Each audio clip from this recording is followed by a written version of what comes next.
नमो अरहन्ताणं नमो सिताणं नमो आयरीयाणं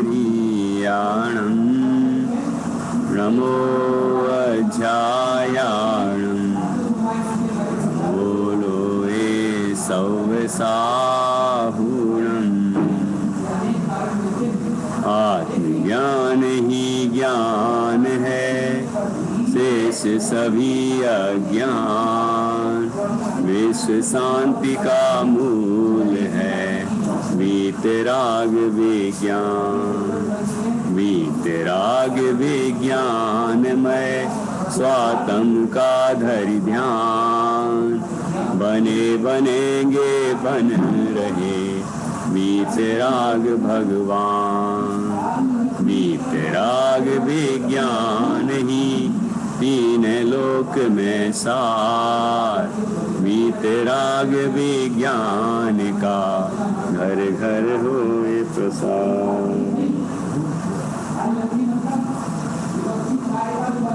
आज बालबोध पाठमाला भाग 2 का भी पाठ पढ़ा दिया गया और इसमें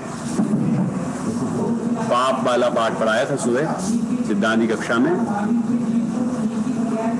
और आपसे मैंने कहा था कि आप एक एक पाठ तैयार करके आएंगे और पढ़ाएंगे।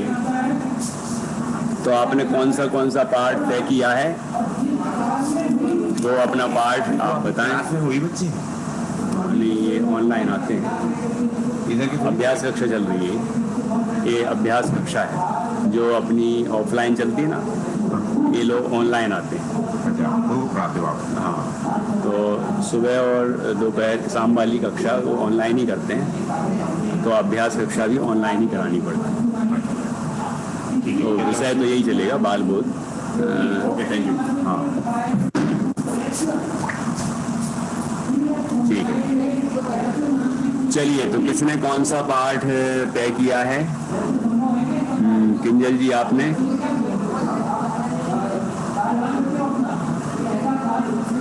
आवाज नहीं आई।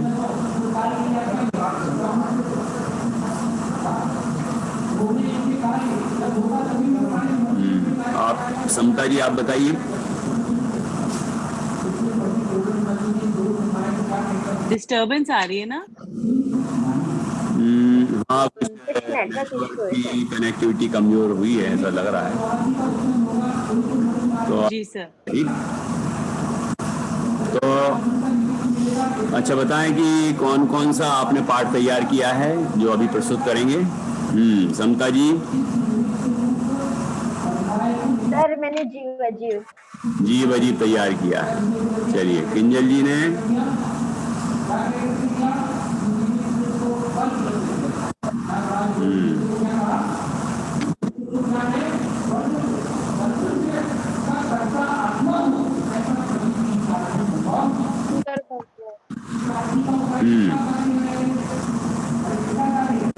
ठीक। आपने आदिनाथ भगवान तैयार किया क्या किंजल जी? मैंने भगवान आदिनाथ तैयार किया। किंजल जी की आवाज नहीं आ रही है। मैंने तीर्थंकर भगवान तैयार किया। अच्छा, ठीक है। बहुत अच्छा। और पल्लवी आपने? सर, तीर्थंकर भगवान। अच्छा, आपने भी तीर्थंकर भगवान, मैंने भी वही किया है। तीर्थंकर भगवान वाले 2 हैं, जीव अजीब वाले 1 हैं, भगवान आदिनाथ वाले 1 हैं। चलिए, ठीक है, तो शुरू करते हैं। आज पहले नंबर हम पढ़ने का ही अभ्यास करेंगे। आप किस तरह से पढ़ाते हैं अपना विषय, और सभी नोट करेंगे कि किसने कौन सी मिस्टेक की है, कौन सा विषय छोड़ दिया है, जिससे कि उनके अध्यापन को इम्प्रूव किया जा सके। ठीक है, निधि जी, आपने कौन सा पाठ तैयार किया है? बुक नहीं पढ़ सकती हूँ, इसलिए मैं 2 दिन के बाद अपनी पाठ प्रस्तुत करती हूँ। अच्छा, तो उनके यही सीख रही हूँ। ठीक है, चलेगा। तो आप ध्यान से सुने, ठीक है। और अपन शुरू करते हैं। सबसे पहले कौन अपना पाठ प्रस्तुत करेंगे? किंजल जी। मेरी आवाज आ रही है? हाँ हाँ मेरी आवाज आ रही है? आ रही है। हाँ आ रही है। ओके, मुझे एक प्रश्न था। प्रश्न ये है कि मूल्यांकन प्रश्नोत्तर में, तो वो मूल्यांकन प्रश्नोत्तर में एक तो समापन मूल्यांकन है और दूसरा पूर्व पाठ मूल्यांकन है। तो वो पूर्व पाठ मूल्यांकन में वहां पर क्या लेना होता है? बहुत अच्छा। देखो, मूल्यांकन तो बहुत जगह आया है। मूल्यांकन का मतलब जांच करना, परीक्षण करना। तो अब पूर्व पाठ इस शब्द का अर्थ क्या है? आज जो पाठ पढ़ा रहे हैं उसके पहले वाला पाठ। यदि मान लो हमने कोई पाठ आधा पढ़ाया था और अब हम बचा हुआ आधा पढ़ाने वाले हैं, तो कल का पढ़ाया हुआ जो आधा पाठ है वो पूछना। पूर्व पाठ अर्थात पूर्व में पिछले दिन पढ़ाया गया पाठ। सर ये तो सारांश कथन के पहले जो आता है मूल्यांकन प्रश्नोत्तर, उसमें है पेज नंबर 8 पे। प्रश्नोत्तर जो सेक्शन है ना, उसमें 3 है: बोधगम्य प्रश्नोत्तर, वस्तुनिष्ठ प्रश्नोत्तर और मूल्यांकन प्रश्नोत्तर। मूल्यांकन प्रश्नोत्तर के 2 प्रकार बताए हैं। तो ये पूर्व नहीं, वहां तो पूर्व मूल्यांकन प्रश्नोत्तर के 2 प्रकार बताए हैं और उनकी परिभाषाएं बताई हैं। तो अपन को कंफ्यूज नहीं होना है। हमें वहां पर प्रश्नोत्तर, मूल्यांकन प्रश्नोत्तर 2 तरह के हैं। तो वो पूर्व पाठ मूल्यांकन जहां लिखा है वहीं करवाएंगे। और यहाँ वस्तुनिष्ठ के बाद तो मूल्यांकन होगा नहीं। ये तो बस बताया है कि मूल्यांकन प्रश्नोत्तर ये 2 तरह के हैं, बस इतना समझना चाहिए। यहाँ पर कोई पूर्व पाठ या समापन मूल्यांकन नहीं होना है, क्योंकि वो तो आगे सारांश कथन के बाद है समापन। वो जो समापन लिखा है उसमें समापन मूल्यांकन करेंगे, और जो शुरुआत में लिखा है वहां पर हम पूर्व पाठ मूल्यांकन करेंगे। ख्याल में? देखो, यहाँ पर जो पॉइंट्स लिखे, यहाँ पर ये मूल्यांकन प्रश्नोत्तर नहीं लेना है। हाँ, यहाँ पर अपन को कुछ नहीं करना है, ये मूल्यांकन प्रश्नोत्तर नहीं करना है। देखो, बोधगम्य प्रश्नोत्तर लिखाने हैं, वस्तुनिष्ठ प्रश्नोत्तर आपको तैयार कराने के लिए है। इसमें 3 तरह से करेंगे: पारिभाषिक शब्द वाले पारिभाषिक वस्तुनिष्ठ प्रश्नोत्तर, भावभाषण परक वस्तुनिष्ठ प्रश्नोत्तर और जीवनोपयोगी वस्तुनिष्ठ प्रश्नोत्तर। इसके बाद जो मूल्यांकन प्रश्नोत्तर लिखा है इसमें ये वाला नहीं करेंगे यहाँ पर, ठीक है।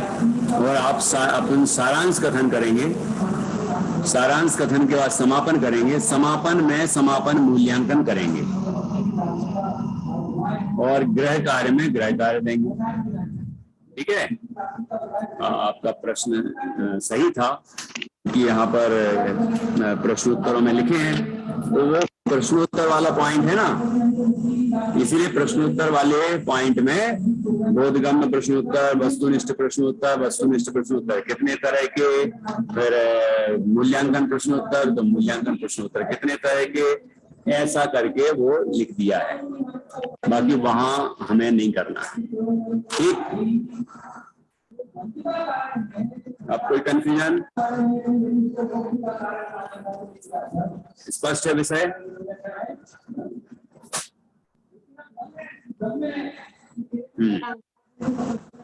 चलिए, तो अब आप पढ़ाइए। आप पढ़ाएंगे तो फिर उसके बाद और भी कुछ रहेगा तो उसको ठीक किया जाएगा। तो आज तो ट्रायल है, जैसे ट्रायल बॉल होती है ना, क्रिकेट में ट्रायल बॉल होती है ना, तो उस पर कोई चौका छक्का भी मार दो तो कोई फर्क नहीं पड़ता, और आउट भी हो जाओ तो कुछ नहीं होता। तो अभी आज आपका कोई मार्किंग नहीं होगी, आप पढ़ाएंगे, आपकी गलतियां निकलेंगी, आप सुधार करेंगे और उसके बाद फिर कल पढ़वाएंगे जब, तो उसकी मार्किंग भी करेंगे हम। ठीक है?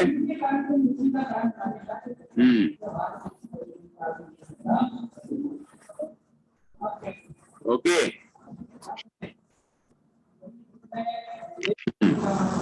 चलिए शुरू करिए।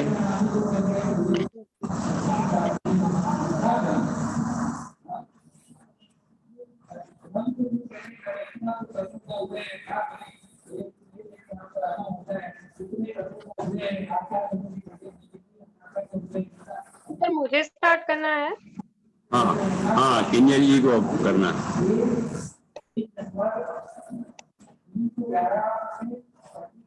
जय जिनेंद्र बच्चों, आज हम सीखने वाले हैं तीर्थंकर भगवान। तो बोर्ड कार्य मतलब बोर्ड पे लिख रहे हैं तीर्थंकर भगवान। तो बच्चों कल हमने सीखा था 4 मंगल। तो मुझे कौन बताएगा, किसे याद है मंगल किसे कहते हैं? हाँ बताओ, मंगल है। आप नाम बोलिए, सबके सामने नाम लिखे हुए हैं, तो जिससे भी पूछना हो आप उनसे पूछ सकते हैं। कविता जी आप बताएंगे मंगल किसे कहते हैं? जो मोह राग के पापों को गलावे और सच्चा सुख उत्पन्न करे उसे मंगल कहते हैं। है। और मुझे कौन बताएगा उत्तम किसे कहते हैं? तनु जी आप बताएंगे उत्तम किसे कहते हैं? लोक में जो सबसे महान हो उसे उत्तम कहते हैं। बढ़िया है। और उत्तम, मंगल और शरण कितने होते हैं? कौन बताएगा उत्तम, मंगल और शरण कितने होते हैं? पल्लवी जी आप बताएंगे? जी दीदी 4 होते हैं। कौन कौन से? अनंत, सिद्ध, साधु और केवली भगवान द्वारा बताया हुआ वीतराग धर्म।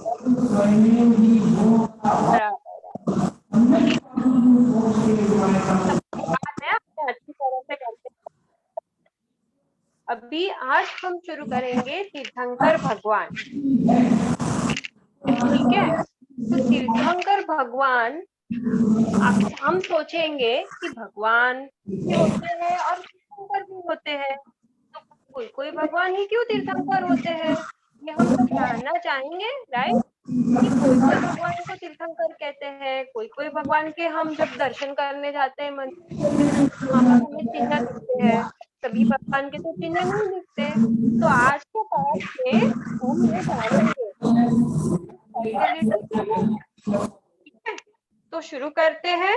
तीर्थंकर भगवान, सभी पेज निकाल लीजिए। तीर्थंकर भगवान अपनी पुस्तक बालबोध 1 में, और यहाँ से हम पढ़ेंगे, ध्यान देंगे कैसे पढ़ रहे हैं और फिर आपको वैसे ही पढ़ना है। ठीक है, तीर्थंकर भगवान ये समूह है जिसमें छात्र और अध्यापक है। तो हम यहाँ से पढ़ते हैं, फिर आप वैसे ही पढ़ना। ठीक है? गुरुजी, बाहुबली क्या भगवान नहीं है? क्यों नहीं? 24 भगवानों में तो उनका नाम 24 तो तीर्थंकर होते हैं। जो है वे सभी भगवान है। अनंत परमेश्वरी और सिद्ध परमेश्वरी भगवान ही तो है। क्या तीर्थंकर भगवान नहीं होते? तीर्थंकर तो भगवान होते ही है, पर बात तीर्थंकर न हो पर वितरागी और पूर्व ज्ञानी हो, पूर्ण ज्ञानी हो, वे अरहंत और सिद्ध भी भगवान है। तो तीर्थंकर किसे कहते हैं? जो धर्मतीर्थ मुक्ति का मार्ग का उपदेश देते हैं, समूह शरण आदि विभूति से युक्त होते हैं और जिनको तीर्थंकर नाम कर्म नाम का महापुण्य का उदय होता है वे तीर्थंकर कहते हैं। ये 24 होते हैं। अच्छा, अभी आप ममता जी और पल्लवी, ममता जी आप अध्यापक का रोल करेंगे और पल्लवी जी आप छात्र का रोल करेंगे। आपको ठीक से पढ़ना है और बाकी सब उनको कहीं से बीच में रोकेंगे तो आपको वहां से पढ़ना शुरू करना होगा।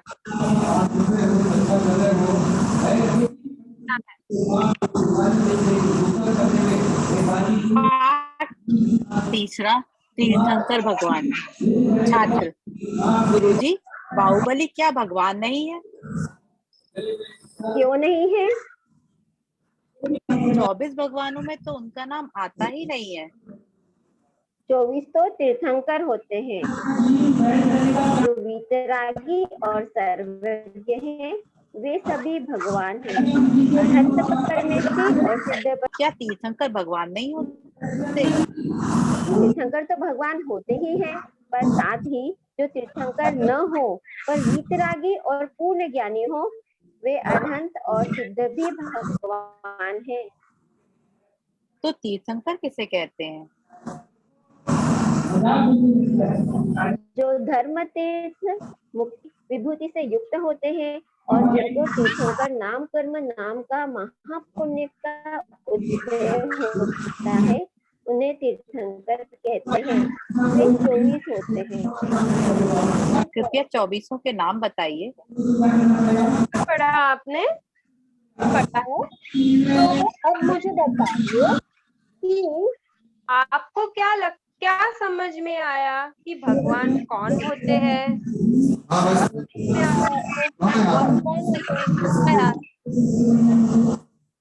पल्लवी जी आप बताएंगे? हाँ, दीदी जो वीतरागी और सर्वज्ञ होते हैं उन्हें भगवान कहते हैं। अच्छा, तो वीतरागी सर्वज्ञ हितोपदेशी ऐसा भी आपने कहीं पर सुना होगा, तो क्या वो भगवान नहीं होते? वीतरागी सर्वज्ञ और हितोपदेशी दीदी वो भगवान होते हैं, पर उनको तीर्थंकर नाम का महापुण्य का उदय होता है तो वो तीर्थंकर कहलाते हैं।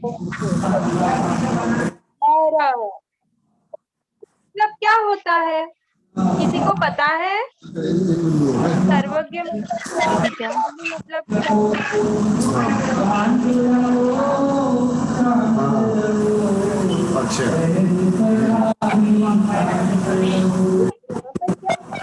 दीदी कुछ सुनाई नहीं दे रहा।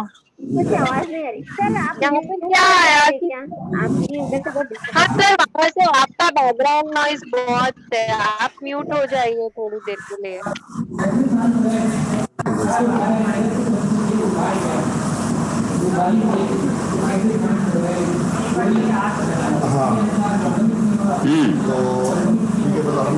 हाँ जी, आगे बोलिए।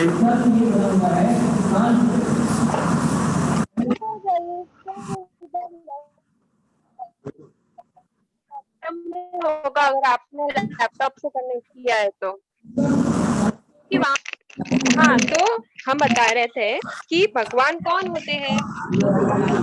सर्वज्ञ हो, ये सभी भगवान है। जो भगवान होते हैं ये जरूरी नहीं है कि सारे भगवान तीर्थंकर हो। भगवान कितने होते हैं? भगवान तो अनंत होते हैं। और अभी आया ना यहाँ पर तीर्थंकर कितने होते हैं? तीर्थंकर 24 होते हैं। तो अरहंत परमेष्टि भी सिद्ध परमेष्टि जो है नहीं देते, परमेष्टि भी उपदेश नहीं देते। तो जो तीर्थंकर होते हैं वो उपदेश देते हैं, और जो अरहंत और सिद्ध परमेष्टि है वो भगवान है। तो इस तरह ये डिफरेंस है भगवान और तीर्थंकर में। हमने क्या पढ़ा? तीर्थंकर कौन होते हैं? तीर्थंकर तो भगवान होते ही है। आपके क्लास में फॉर एग्जांपल स्टूडेंट्स है और मॉनिटर है, तो जो मॉनिटर है वो स्टूडेंट भी है। तो उसी तरह जो तीर्थंकर है वो भगवान भी है। पर क्या सारे स्टूडेंट्स है वो मॉनिटर है? ऐसा नहीं है ना। इसी तरह इसलिए इसलिए इस तरह हम रिलेट कर सकते हैं। और तीर्थंकर कौन है? फिर क्या है, जो धर्म तीर्थ का उपदेश देते हैं। पहला क्या है, रिपीट कीजिए, जो धर्म तीर्थ का उपदेश देते हैं, शरण आदि विभूति से युक्त होते हैं, और जिनको तीर्थंकर नाम कर्म नाम का महापुण्य का उदय होता है, उन्हें तीर्थंकर कहते हैं। ये 3 पार्ट्स में हम डिवाइड कर लेते हैं। जो धर्म तीर्थ का उपदेश देते हैं, धर्म तीर्थ मतलब क्या? मुक्ति का मार्ग, सुखी होने का मार्ग, उसे धर्म तीर्थ कहते हैं। धर्म तीर्थ मतलब क्या? मुक्ति का मार्ग। और समूह शरण आदि विभूति से युक्त होते हैं। जहाँ धर्म सभा लगती है उसे समूह शरण कहते हैं। वहां पर तीर्थंकर भगवान उपदेश देते हैं। आपने भी कोई अपने मंदिर जी में कहीं कहीं पे समूह शरण देखा होगा, है ना?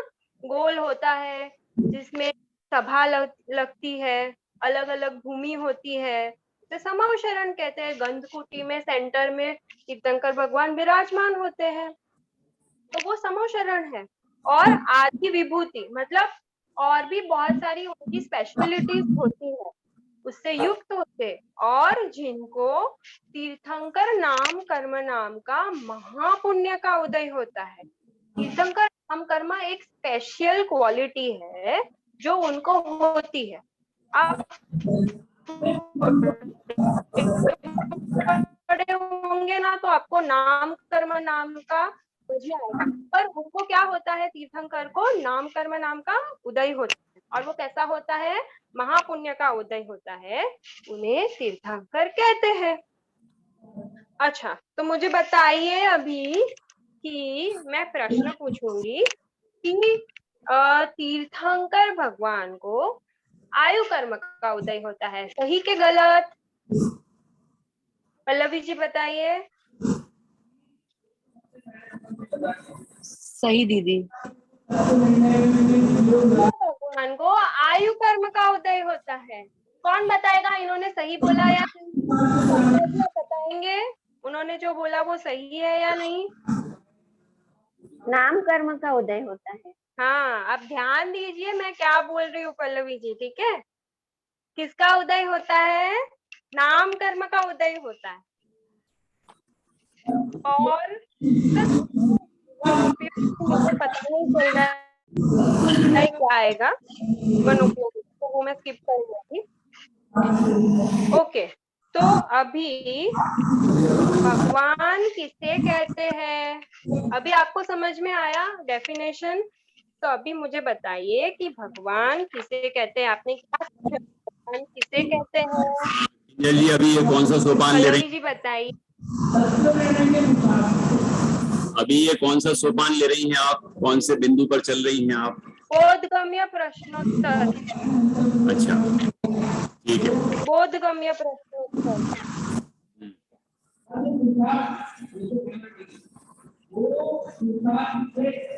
भगवान किसे कहते दीदी, हैं? जो वीतरागी और सर्वज्ञ हैं उन्हें भगवान कहते हैं। ठीक है। और तीर्थंकर किसे कहते हैं? समता जी आप बताइए। जो धर्म तीर्थ का उपदेश देते हैं, जो समोशरण आदि विभूतियों से युक्त होते हैं, और जिनको तीर्थंकर नाम कर्म का उदय होता है, महापुण्य का उदय होता है, उन्हें तीर्थंकर कहते हैं। हाँ, पर आपको देख के नहीं बोलना है। अब तक को आपको डेफिनेशन लर्न हो जानी चाहिए, है ना? बारे में आपको लर्न करनी होगी, ठीक है? अभी मुझे बताइए, ओके, कि तीर्थंकर अनंत होते हैं, सही या गलत? तीर्थंकर अनंत होते हैं, सही या गलत? ओके, जो वितरागी सर्वज्ञ हो उन्हें क्या कहते हैं? सर्वज्ञ हो उन्हें क्या कहते हैं? हाँ, भगवान।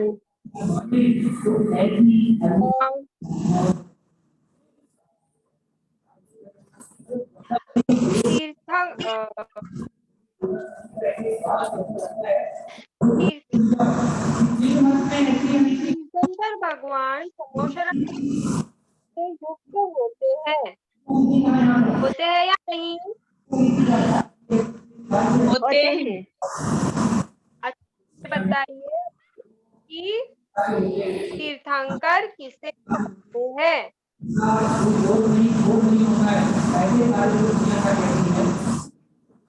प्रश्न सुनाई नहीं दिया दीदी।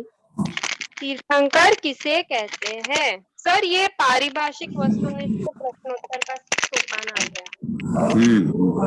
कराइए। आप सभी ने सही उत्तर दिया। मुझे लगता है कि आप सबको अच्छे से। सर मुझे पूरा पाठ पढ़ाना है अभी आप करते जाइए, क्या कर रहे हैं मैं देखता हूँ। अभी हम आगे चलते हैं। जैसे हमने देखा कि तीर्थंकर 24 होते हैं, तो 24 तीर्थंकरों के नाम तो बहुत सारे बच्चों को आते होंगे। किसको आते हैं 24 तीर्थंकर के नाम? बस तो आते हैं। बस रुकिए। तो अभी किंजल देदिया, क्या नाम है, देदिया ही पढ़ेंगे ना। किंजल जी देदिया मुंबई से हैं कि बैंगलोर से? मुंबई से है ना। हाँ चलिए, इन्होंने काफी आया है मुंबई, पढ़ाया है, कॉन्फिडेंस भी अच्छा है और बच्चों के मेरा सारांश और समापन। बाकी अभी गलतियां बताएंगे, पहले तारीफ तो कर लूं। मेरा सारांश और समापन बाकी रह गया सर। अच्छा ठीक है। सारांश और समापन बाकी रह गया। तो पहली अनुवृत्ति में सारांश के बाद क्या समापन भी करेंगे? यदि पहली अनुवृत्ति, पहले दिन की पहली अनुवृत्ति पढ़ा रहे हैं तो क्या हम उसमें समापन करेंगे, गृह कार्य देंगे? सर आपकी आवाज नहीं आ रही है, डिस्टर्बेंस हो रही है थोड़ी। जैसे आज अपन ने जो जितना भी पढ़ाया है, अभी एक मतलब 2 पार्ट में पढ़ा रहे थे ना अनुवृत्ति, तो पहली अनुवृत्ति में हमने जितना पढ़ाया उसके बाद क्या उसके बाद सारांश कथन करेंगे। सारांश कथन के बाद क्या हम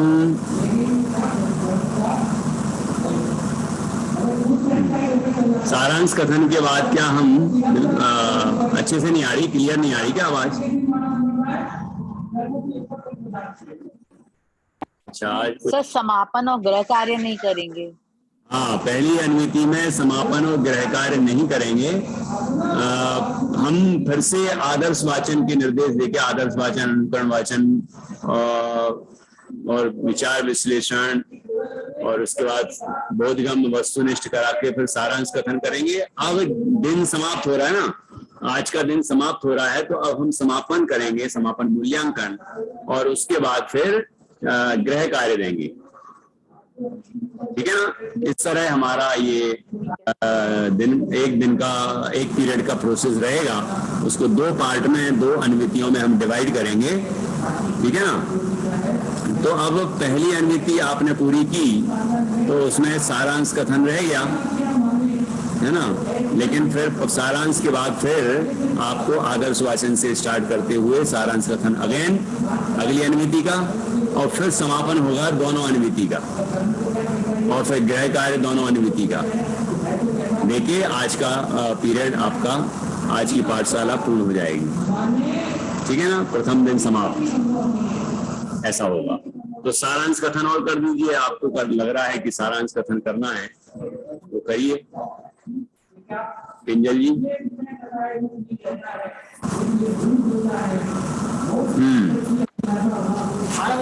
आवाज आ रही है मेरी? हाँ बोलिए। हमने आज भगवान और तीर्थंकर का स्वरूप समझा और इसकी डेफिनेशन जो है वो भगवान वितरागी और सर्वज्ञ होते हैं तीर्थंकर जो होते हैं वो धर्म तीर्थ का उपदेश देते हैं, समोशरवादी विभूति देते हैं और तीर्थंकर नाम का महापुण्य का उदय होता है। तो इस तरह हमने दोनों की व्याख्या समझी और भगवान अनंत होते हैं, तीर्थंकर 24 होते हैं, सभी भगवान तीर्थंकर नहीं होते और तीर्थंकर भगवान, सभी तीर्थंकर भगवान होते हैं। अब आगे हम बाद में पढ़ेंगे 24 तीर्थंकरों के नाम और गृह कार्य में आपको ये 24 तीर्थंकरों के नाम हो सके तो याद करके आना है और उसके बाद स्तुति है तो वो पढ़ के आनी है। ठीक है, तो कल मिलते हैं बच्चों। जय जिनेंद्र। तो आज का पाठ आपने पूरा कर दिया क्या, दोनों अन्वितियां? कथन के बाद क्या किया आपने? ये दूसरी अन्विति जो है उसका मतलब आपने बोला ना, तो फिर दूसरी अन्विति मैं कर लूंगी। तो इस तरह से मैंने कार्य क्यों दिया? उनको पढ़ के आने के लिए बोला। नहीं, आपने गृह कार्य क्यों दिया? पढ़ के आने के लिए क्यों बोला? ये तो गृह कार्य हो गया है ना।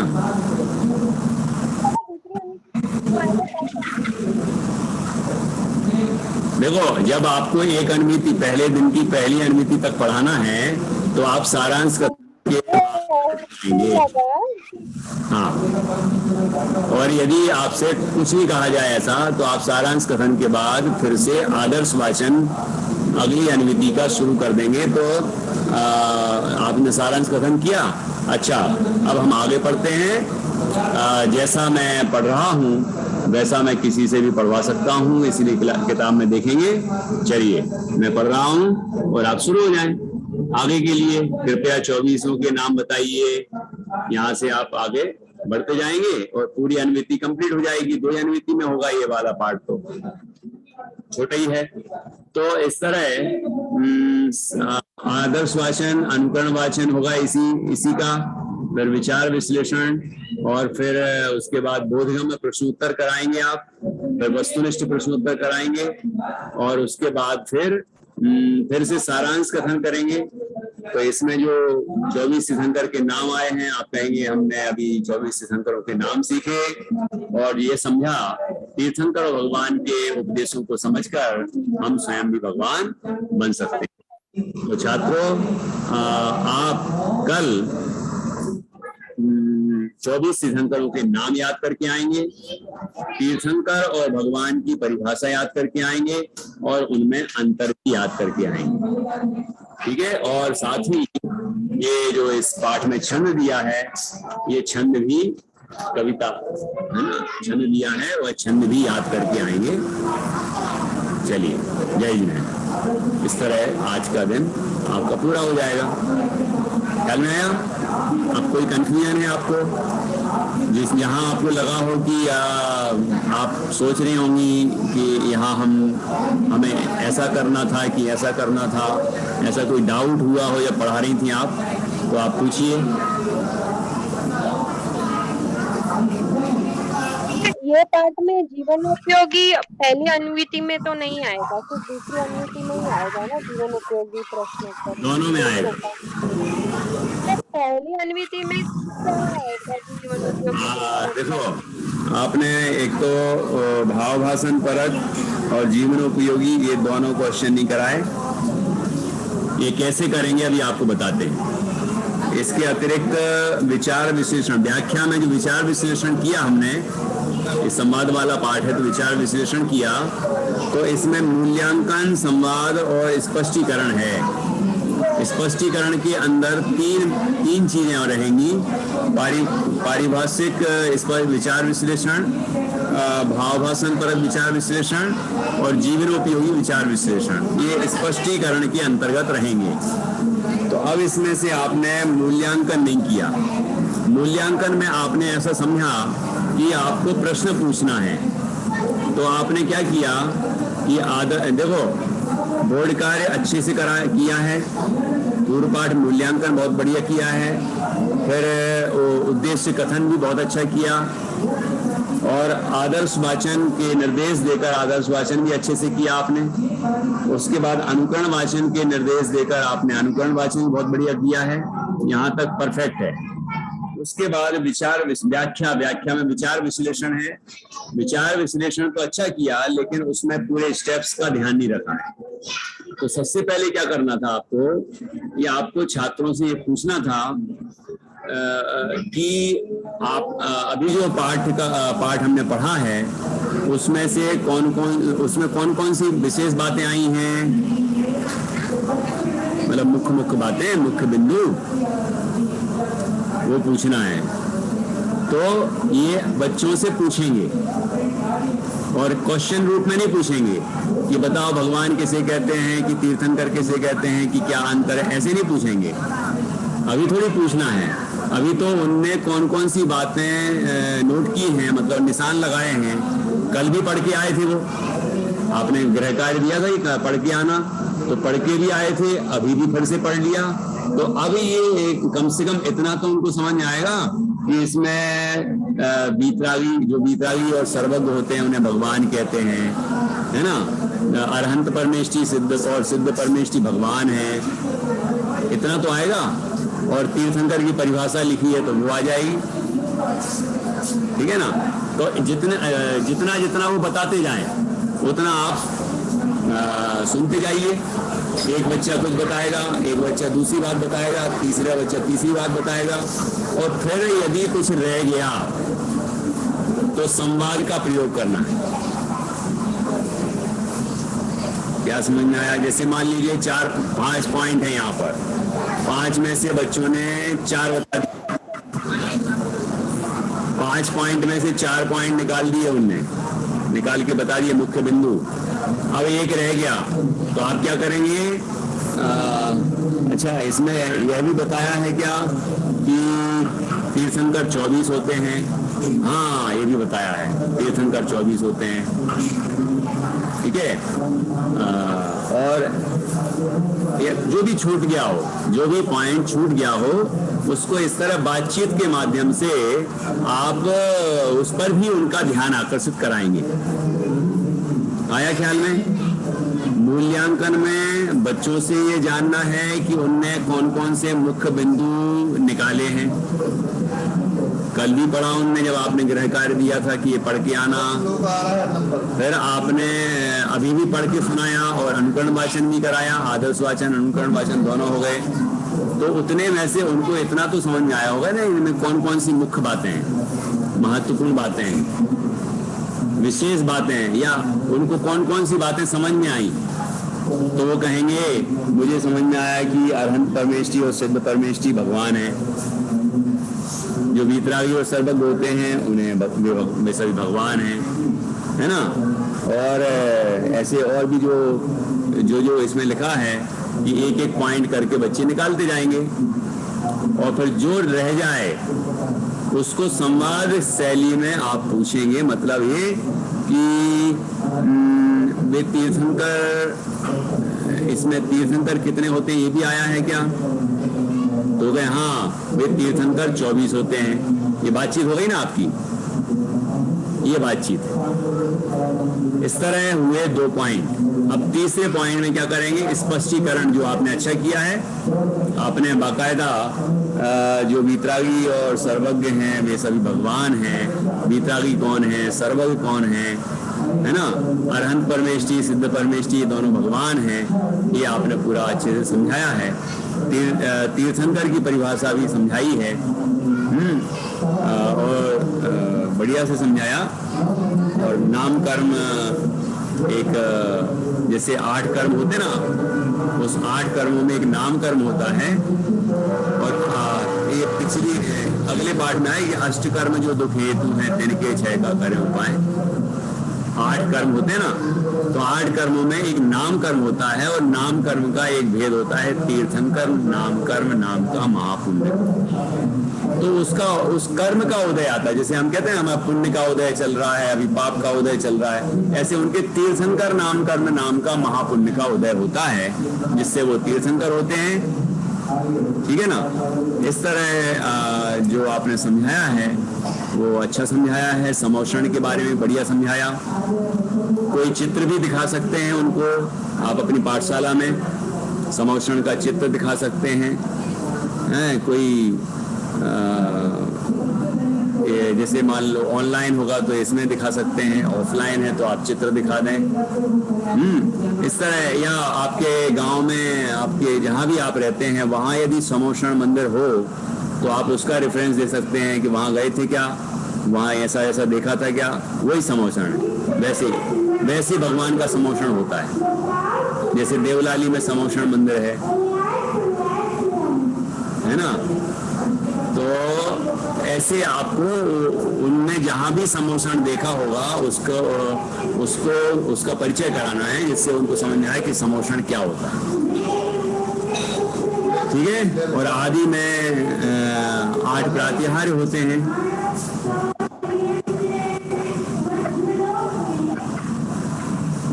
ये अभी जो समोषण के बारे में बताया या तीर्थंकर भगवान के बारे में बताया, तो ये कौन सा सोपान आएगा? आपने स्पष्टीकरण किया, व्याख्या ही चल रही है, विचार विश्लेषण चल रहा है, उसमें आपने समझाया है ना। आपने समझाया कि किस तरह समोषण होता है, धर्म तीर्थ क्या होता है, ये सब बातें आप समझा रही थी ना। तो ये जो समझाया गया ये विचार विश्लेषण, व्याख्या में विचार विश्लेषण के अंदर आएगा। तो स्पष्टीकरण वाला पॉइंट हो गया। बच्चों को ये बात हम स्पष्ट कर रहे हैं। व्याख्या पहले मूल्यांकन के द्वारा हमने मुख्य बिंदु निकलवाए, तो जो रह गया था उसको बातचीत करके हमने निकलवाया, और फिर हमने एक एक पॉइंट को स्पष्ट किया। ठीक। अब उसमें परिभाषाएं जो आई उनको तो आपने स्पष्ट कर दिया। अब उसको उसका भावाभासन हुआ है कि नहीं, इस तरह की बात भी आपको बतानी है। और जीवनोपयोगी विचार विश्लेषण भी करना है। वो कैसे करेंगे, कौन बता सकता है? भावभाषण परक विचार विश्लेषण, इसमें क्या हो सकता है? इतने ही का बताना है। जो वीतरागी और सर्वज्ञ होते हैं भगवान कहते हैं, और तीर्थंकर की परिभाषा, इसको जीवनोपयोगी बनाना है या भावभाषण कराना है। तो ये कैसे कराएंगे? निधि जी बोलिए।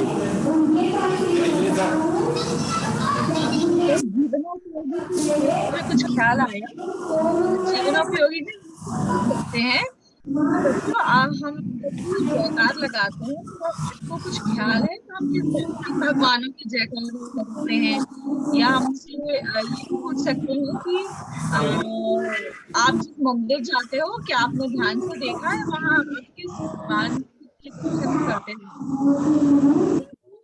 तीर्थंकर भगवान के नाम से याद दिलाने की कोशिश की जाएगी कि जैसे महावीर भगवान है तो वो तीर्थंकर। अगर नहीं भी किया है हमने ऑब्जर्व ये, तो हम उनसे ये कह सकते हैं, गृहकार में ऑफ कोर्स कह सकते हैं कि अब आप ध्यान दीजिएगा कि आप जिस मंदिर जाते हैं, रोज मंदिर जाते हैं, तो आप किस भगवान के दर्शन करते हैं, उन तीर्थंकर भगवान का नाम आप पता करके आइए। बढ़िया। ये जीवनोपयोगी हो सकता है। बहुत अच्छा। तो देखो, भावासन ऐसे कराना है कि आपको कुछ बातें ऐसी कहनी है कि जैसे इसमें आया था ना बाहुबली भगवान, तो बाहुबली भगवान अरहंत परमेष्ठी है ना। और ये भावासन कराए हैं, और सभी तीर्थंकर भी अरहंत हैं, और सिद्धालय में सिद्ध भगवान रहते हैं, सिद्ध भगवान हैं। तो ये सभी अरहंत और सिद्ध सभी भगवान हैं, ठीक है ना। और इसके अतिरिक्त भरत भी भगवान हुए, जिनने भी मुनि दीक्षा लेके आत्म साधना की, और वीतरागी और पूर्ण ज्ञानी हुए, वे सभी भगवान हैं।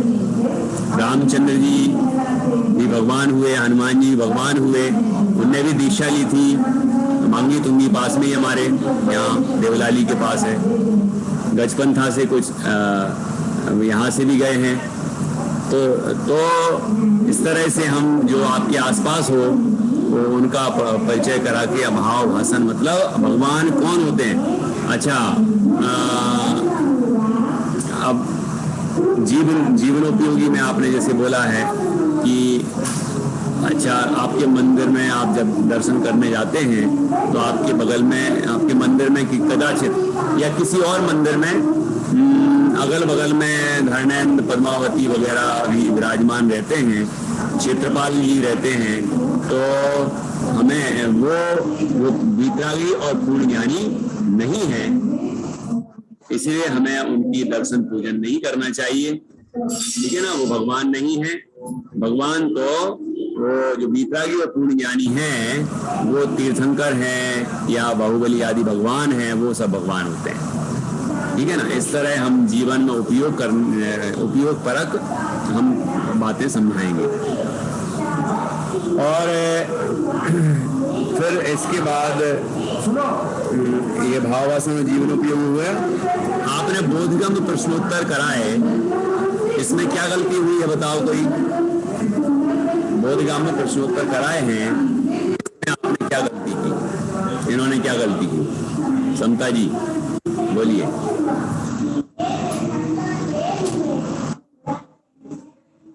वो उन्होंने नोट नहीं कराया, वो लिखित होते हैं ना, बोधगम्य प्रश्नोत्तर को लिखा। बोधगम्य प्रश्नोत्तर लिखाए जाते हैं, लिपिबद्ध कराए जाते हैं। आपने पूछे थे, आपने पूछा भगवान किसे कहते हैं, तो किसी से पूछा आप बताइए, तो उन्होंने कहा जो वीतरागी और सर्वज्ञ होते हैं उन्हें भगवान कहते हैं। ये पूछना नहीं है, बोधगम्य प्रश्नोत्तर लिखाना है। ठीक है, तो आप ही बोलेंगे। तो बच्चों आप लिखिए, अपनी कॉपी और पेन निकालिए। मैं बोल रही हूँ प्रश्नोत्तर, आप लिखिए। अच्छा लिखो। आपने अपनी कॉपी क्यों नहीं निकालिए, ऐसे देखना है सबको। और उसके बाद आपको कहना है कि अच्छा लिखो, भगवान किसे कहते हैं, और दोहराना भी है, क्योंकि लिखने में वो आराम से लिखेंगे ना, तो फिर से कहना है भगवान किसे कहते हैं। अच्छा लिख लिया, अब उत्तर लिखो।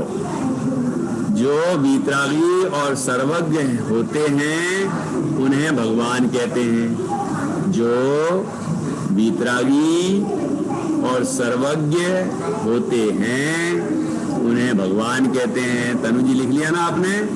हाँ, ऐसे करके आपको लिखाते जाना है। फिर आपने लिखा अरहंत। फिर अगला प्रश्न लिखाइए, कौन कौन से परमेष्ठी भगवान हैं? तो इसमें आया है अरहंत परमेष्ठी और सिद्ध परमेष्ठी भगवान हैं। ठीक है, आप चाहें तो वीतरागी और सर्वज्ञ की परिभाषा आपने सिखाई है अभी, तो वो परिभाषा भी लिखा सकते हैं। वीतरागी किसे कहते हैं? जो राग देश से रहे तो उसे वीतरागी कहते हैं।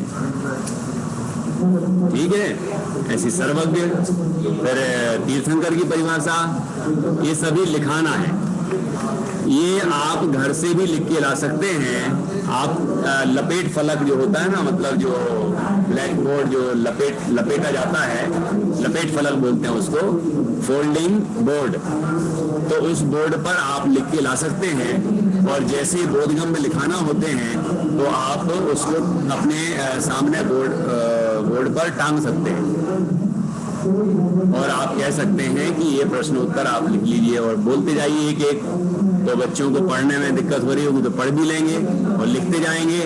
नोट कर लिया उन्हें अपनी कॉपी में, फिर कॉपी बंद करा दीजिए और उसके बाद एक एक परिभाषा को तैयार कराइए।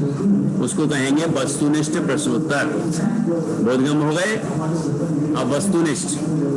तो वस्तुनिष्ठ में आप जो लिखाया है उन्हीं को वस्तुनिष्ठ पद्धति से तैयार कराएंगे। जैसे एक पहला, जो वीतरागी और सर्वज्ञ होते हैं उन्हें भगवान कहते हैं। ध्यान से सुनना, अब बताना आप। जो वीतरागी और सर्वज्ञ होते हैं उन्हें भगवान कहते हैं या नहीं? अच्छा आप बताइए। ऐसे पहला सोपान हो गया। पहले परिभाषा पूरी बोलनी है, जिसके बारे में 4 प्रश्न बनाने वाले हैं आप। जिसके 4 प्रश्न बनाएंगे उसकी परिभाषा बोलनी है आपको और ध्यान दिलाना है। बच्चों ध्यान से सुनना, मैं जो परिभाषा बोल रहा हूँ उसमें से ही प्रश्न पूछूंगा और आप बोलें कि जो वीतरागी और सर्वज्ञ होते हैं उन्हें भगवान कहते हैं। फिर से भी बोल सकते हैं आप, जो वीतरागी और सर्वज्ञ होते हैं उन्हें भगवान कहते हैं। अच्छा बताना, जो वीतरागी और सर्वज्ञ होते हैं उन्हें भगवान कहते हैं या नहीं? चलो बताइए तनु जी, है ना? बहुत अच्छा। क्या कहा इन्होंने? पल्लवी जी आप बताइए क्या कहा, क्योंकि दूसरे बच्चे सुन रहे हैं कि नहीं सुन रहे हैं, ये भी तो अटेंटिव रहे। सर जो वीतराग नहीं नहीं नहीं, कहते हैं, पूरी कहते हैं, बोलनी है। वीतरागी और सर्वज्ञ में भगवान नहीं कहते नहीं हैं। नहीं, आप कहते हैं है ना, याद है ना, इसलिए आप पूरी बोल पा रही हैं, बच्चे नहीं बोल पाएंगे अभी। तो आप तो कहते हैं हमारा, कहते हैं सर। हाँ। अब दूसरा सोपान, अब अगले लगाऊंगा मैं पूरे। जो वीतरागी और सर्वज्ञ होते हैं उन्हें भगवान कहते हैं या तीर्थंकर? कंफ्यूज कर दिया 2 पॉइंट के, भगवान कहते हैं या तीर्थंकर? तो वो क्या कहेगा, आप क्या कहेंगे? भगवान। ठीक। जो वीतरागी और सर्वज्ञ होते हैं उन्हें क्या कहते हैं? अब वो सब छोड़ दिया, क्या कहते हैं? तो बच्चा कहेगा भगवान। अब इतनी देर से तो सुन रहा है वो, तो तुरंत बोल सकता है भगवान। अच्छा बताओ, भगवान किसे कहते हैं? अब इतने बार वो परिभाषा सुने जा रहा है, सुने जा रहा है, सुने जा रहा है, तो याद तो हो ही जाना चाहिए ना। तो पूरी परिभाषा बोल देगा वो। ज्यादातर बच्चे बोल देंगे, सारे नहीं भी बोल पाएंगे। और अपन को तो प्रश्न सामूहिक करना है, उत्तर व्यक्तिगत लेना है, तो जो जिनसे आपको पूछना है उनसे आप पूछ लीजिए। फिर दूसरी परिभाषा की प्रैक्टिस कराइए इसी तरह, फिर तीसरी की कराइए। अब यहाँ बड़ी परिभाषा है ये तीर्थंकर की, उसको 3 स्टेप में कराइए, वो सिखाइए ना। अरहंत भगवान की जैसे परिभाषा बताई थी तो उसको किस तरह तैयार कराया। तो यहाँ जो धर्म तीर्थ का उपदेश देते हैं उन्हें क्या कहते हैं? या आप जो धर्म तीर्थ का उपदेश देते हैं उन्हें तीर्थंकर कहते हैं? जो धर्म तीर्थ का उपदेश देते हैं उन्हें तीर्थंकर कहते हैं या नहीं? ऐसे इस पर लगा सकते हैं। और उसके बाद फिर जब ये याद हो जाए तो पूरी परिभाषा बना देनी है कि जो धर्म तीर्थ का उपदेश देते हैं, समोषण आदि विभूति से युक्त होते हैं, जिनको तीर्थंकर नाम का महापुण्य का उदय होता है, उन्हें तीर्थंकर कहते हैं। ऐसे तीनों बिंदुओं को अलग अलग आप याद करा के, फिर तीनों को कंबाइन करके फिर आप उनको पूछें और इस तरह वो परिभाषा पूरी याद हो जाएगी। ठीक है? तो ये वस्तुनिष्ठ। एक पे लगा के बताइए किंजल जी आप।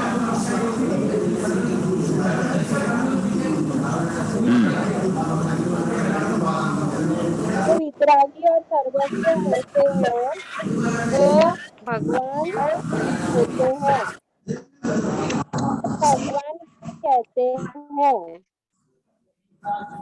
ये तो आपने परिभाषा बोल होते हैं या नहीं? हाँ। जो वीतरागी और सर्वज्ञ, तो पहले परिभाषा बोल दी, फिर बोलते हैं कि जो वीतरागी और सर्वज्ञ होते हैं उन्हें भगवान कहते हैं या नहीं? कहते हैं। ये फर्स्ट हो गया। हाँ हाँ। इसके बाद जो वीतरागी और सर्वज्ञ होते हैं वो भगवान होते हैं या तीर्थंकर? ये सेकंड हो गया। फिर वीतरागी और सर्वज्ञ होते हैं उन्हें क्या कहते हैं? ये तीसरा हो गया। उन्हें क्या कहते हैं? ठीक है, बहुत अच्छा। ये स्टेप दोनों परिभाषा, किसी भी परिभाषा उसमें लगाना है। ये ये जितनी परिभाषाएं आपने लिखाई है बोधगम्य में, उन सभी पर इस तरह लगाना है और याद कराना है बच्चों को। ये और स्पष्टीकरण दोनों बहुत इम्पोर्टेंट स्टेप है ना, वस्तुनिष्ठ प्रश्नोत्तर और स्पष्टीकरण, ये 2 बहुत इम्पोर्टेंट स्टेप है ना। बिल्कुल बिल्कुल। अब ये वस्तुनिष्ठ में आपने याद भी करा दिया, है ना। तो अब आप इसी में भावभाषण परक और जीवनोपयोगी प्रश्न पूछ लीजिए, कोई एक एक प्रश्न। तो जैसे आप पूछ सकते हैं भावभाषण के लिए, अच्छा बताओ, आप मंदिर में दर्शन करने जाते हो तो वहाँ पर जितने भी प्रतिमाएं मिलती हैं, है ना, वो कैसी होती हैं? क्या वो उनके ऊपर कपड़े होते हैं क्या, या कुछ होता रहता है क्या? तो कहेंगे नहीं, वो कैसे होते हैं? अच्छा, आपकी तरफ देखते हैं क्या वो ऐसे, ये कितना अच्छा बच्चा है, मेरे दर्शन करने आया है, शाबाश बहुत बढ़िया? कि नहीं, ऐसा तो नहीं है। मतलब ये कि उसको भाव भाषण हुआ है कि नहीं कि भगवान वीतरागी होते हैं, है ना, और वो सब कुछ जानते हैं, सर्वज्ञ होते हैं। और अब जीवनोपयोगी ऐसे पूछ सकते हैं कि आप वहाँ पूछें कि आप मंदिर गए जाते हैं, किसी मंदिर तीर्थ करने गए, वहाँ पर अरहंत भगवान की प्रतिमा भी है ना, साथ में अगल बगल में कहीं कोई पद्मावती, क्षेत्रपाल या इन्हीं की अन्य मतलब इनकी प्रतिमाएं हैं, है ना, तो उनको भी पूजना चाहिए कि नहीं। आप जब वहां जाएंगे और बहुत सारे लोग उनको भी नमस्कार कर रहे होंगे, तो आप किसको नमस्कार करोगे? वीतरागी सर्वज्ञ भगवान को, या ये ऑप्शन दे दो, वीतरागी सर्वज्ञ भगवान को, या पद्मावती क्षेत्रपाल को, या दोनों को, या दोनों को ही नहीं? तो क्या जवाब आएगा इसमें? वीतरागी सर्वज्ञ भगवान को। ये उसने अपने जीवन में उसको अप्लाई किया, जीवन उपयोगी। ऐसे सोचना है, मननशील होना चाहिए शिक्षक को, तभी तो वो विचार करेगा कि भाई हम इसका भाव भाषण हुआ है इसको कि नहीं, मतलब समझ में आया कि पकड़ में आई बात की नहीं आई, या रट्टा मान लिया बस। तो समझ में भी आना चाहिए और उसका जीवन में भी उपयोग होना चाहिए। जब आपने इस तरह सिखाया तो अब वो जब भी कभी मंदिर जाएगा या तीर्थ करने जाएगा तो अन्य भी कोई ऐसे इस तरह के देवी देवता होंगे वहाँ, है ना, तो उनको वो नमस्कार नहीं करेगा, वो तो वीतरागी सर्वज्ञ भगवान को ही नमस्कार करेगा। ठीक है। और अन्य मत के भी जो हैं जैसे देवी देवता, तो उनको भी नमस्कार नहीं करेगा, वो तो केवल वीतरागी सर्वज्ञ को ही नमस्कार करेगा। तो इस तरह के प्रश्न पूछने से उसके जीवन में वो इस जो भी हमने समझाया है उसको प्रयोग कर सकता है, वो करेगा वो। ठीक है ना। बाकी तो आपने बहुत अच्छा किया है। बोधगम्य प्रश्नोत्तर लिखाने हैं, ठीक है। और बाकी भाव वासन परक और जीवनोपयोगी भाव विचार विश्लेषण भी करना है और उस तरह के प्रश्न भी करना है आपको। वस्तुनिष्ठ के सारे होने के बाद सारी परिभाषाएं उनको याद हो गई, अब करना है आप उनको 4 ऑप्शन जैसे मैंने दिए ना, ऐसे ऑप्शन भी बना सकते हैं और वो आसान है, कोई कठिन नहीं है, उन्हीं को मिक्स करते जाओ। तो इस तरह से आप वस्तुनिष्ठ के प्रश्न पूछ सकते हैं। वस्तुनिष्ठ प्रश्न में 4 विकल्प वाले भी तो वस्तुनिष्ठ होते हैं, तो जीवनोपयोगी और भाववासन वाले में आप उनका प्रयोग करें। 4 विकल्प दे दिए, 2 विकल्प दे दिए, आप उनमें से पूछो। ठीक, चलिए, बहुत अच्छा। तो किंजल जी ने आज बहुत हिम्मत की है, बहुत अच्छा पढ़ाया है। 2-4 सुधार की आवश्यकता थी, वो बताई गई। अब हम आगे बढ़ते हैं और तीर्थंकर भगवान के बाद जीव अजी बाला पाठ किसने तैयार किया है? समता जी ने, ठीक है। और भगवान आदिनाथ तनु जी ने तैयार किया है। और तीर्थंकर भगवान अगेन पल्लवी ने तैयार किया है। ठीक है, तो पल्लवी जी का नंबर थोड़े बाद में आएगा। अभी अभी तीर्थंकर भगवान का पाठ हुआ है, आपसे देखते हैं, नहीं तो दूसरी अनविति से पढ़वा लेंगे, जिससे आगे का पाठ भी हो जाएगा। ऐसा करेंगे। चलिए, अभी समता जी आप जीव अजीब वाला पाठ पढ़ाइए।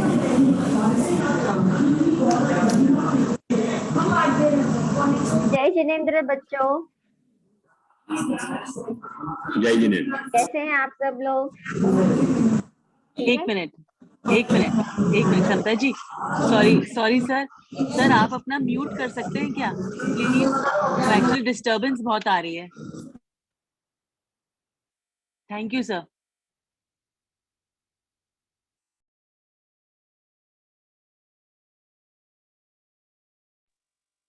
समता जी आप शुरू कीजिए। हेलो, हाँ, सबको आ रही है आवाज? हाँ आ रही है। जय जिनेंद्र बच्चों, कैसे हैं आप सभी लोग? तो मैं बोर्ड पे लिख रही हूँ, तब तक आप लोग बाल बोध भाग 1 पाठ 5वां पेज नंबर 14 खोल के रखिए। अब बोर्ड पे हमने लिखा है प्रकरण जीव अजीव। अच्छा बच्चों, तो पिछली क्लास में हमने देव दर्शन के पाठ को कंप्लीट किया था, है ना? आप लोगों ने घर जाके अपना गृह कार्य जरूर से किया होगा। तो अब मैं आप लोगों से कुछ प्रश्न पूछूंगी उस पाठ से रिलेटेड, आप मुझे जवाब देना, ठीक है? तो बताइए कि हमें मंदिर में क्या क्या वस्तुएं नहीं लेकर जानी चाहिए? कौन बताएगा? पल्लवी जी आप बताइए।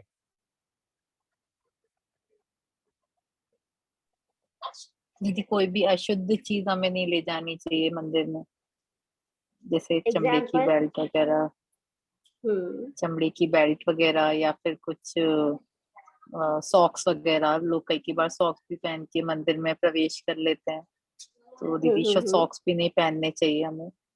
और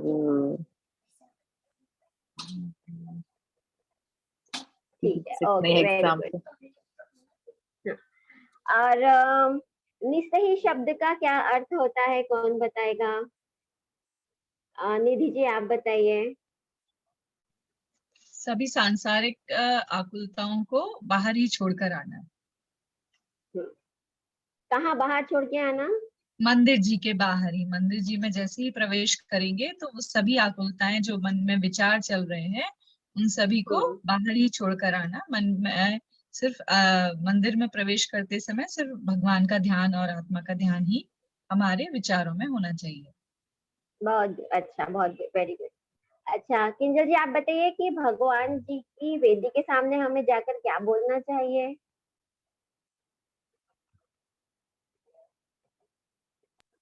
ओम जय जय जय नमोस्तु नमोस्तु नमोस्तु बोल के नमोकार मंत्र का जाप करना चाहिए और फिर साष्टांग नमस्कार करना चाहिए और हाँ, फिर वेरी गुड। तीन परिक्रमा ले। हाँ हाँ हाँ, ओके। और मंदिर में हमें क्या क्या करना चाहिए, कौन बताएगा? तनु जी आप बताइए। मंदिर में हमें भगवान के शांति से दर्शन करके फिर अगर कोई प्रवचन हो रहे हो किसी विद्वान के तो उसको सुनना चाहिए, और नहीं तो शास्त्री जी पढ़ के वहां पे अपना स्वाध्याय करना चाहिए और चिंतन मनन करना चाहिए अपने बारे में, अपनी आत्मा के स्वरूप के बारे में। Very good. तो आप सब लोगों को पुराना पाठ तो अच्छे से याद है। अब आज से हम नया पाठ शुरू करेंगे जिसका नाम है जीव अजीव। तो बच्चों आप लोगों ने देखा होगा कि बहुत सारी चीजें चलती फिरती रहती हैं, देखा है ना? तो आपने सोचा है कि कोई चीज चलती है और कोई चीज नहीं चलती है, तो ऐसा क्यों? उसका हम आज इस प्रश्न का उत्तर हमें मिलेगा जिस पाठ का नाम है जीव और अजीव से, ठीक है? तो अभी मैं ये पाठ का पढ़ूंगी, आप लोग ध्यान से सुनना और मैं किसी से भी ये पाठ पढ़वा सकती हूँ, ठीक है? तो हम स्टार्ट करते हैं। 5वां पाठ जीव अजीव, पेज नंबर 14, बाल बोध भाग 1। हीरालाल, मेरा कितना अच्छा नाम है। आहा, बहुत अच्छा नाम है। अरे भाई, हीरा कीमती अवश्य होता है, परंतु है तो जीव ही ना। आखिर क्या तुम जीव से अजीव बनना पसंद करते हो? अरे भाई, यह जीव अजीव क्या है? जीव जीव नहीं जानते? तुम जीव ही तो हो। जो ज्ञाता दृष्टा है वही जीव है, जो जानता है, जिसमें ज्ञान है, वही जीव है। और अजीव जिसमें ज्ञान नहीं है, जो जान नहीं सकता, वही अजीव है। जैसे हम तुम जानते हैं अतः जीव है। हीरा सोना चांदी टेबल कुर्सी जानते नहीं है, अतः अजीव है। ठीक है, आप लोगों ने ध्यान से सुना। अब मैं किसी भी दो से पढ़ने के लिए बोलूंगी। तनु जी आप पढ़िए और पल्लवी जी आप पढ़िए। तनु जी आप पढ़ेंगे हीरा लाल का और पल्लवी जी आप पढ़ेंगे ज्ञानचंद का। जी। मेरा कितना अच्छा नाम है।